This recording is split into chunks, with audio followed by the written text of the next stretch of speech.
Hola, yo soy Miss Oli y el día de hoy vamos a hablar acerca de la leyenda. ¿Qué es?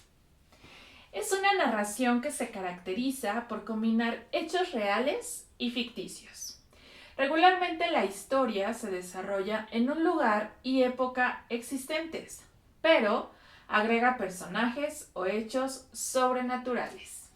Es decir, la leyenda se caracteriza por mezclar la realidad con la ficción.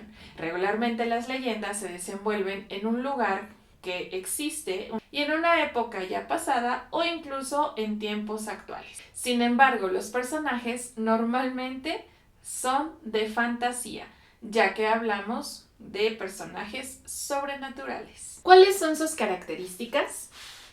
Combina realidad y fantasía.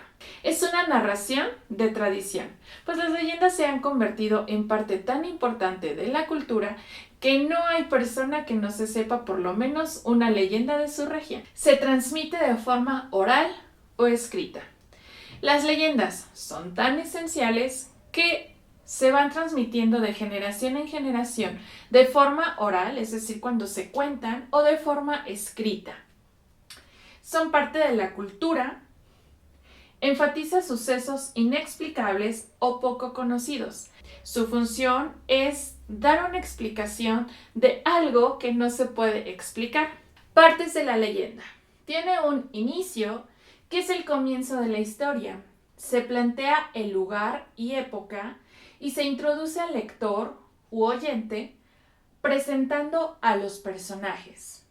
El inicio busca que el lector sienta curiosidad por continuar escuchando o leyendo la historia, y es aquí donde regularmente se incluyen personajes ficticios que vuelven más interesante la historia. Nudo.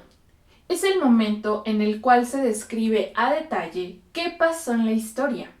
Se justifica el actuar de los personajes y se introduce a una posible solución. Desenlace, en el cual se plantea el final de la historia, se describe qué ocurre con los personajes principales y se motiva al lector o al oyente a considerar que la historia continúa todavía en su época. Y bueno, espero que esta información te haya servido.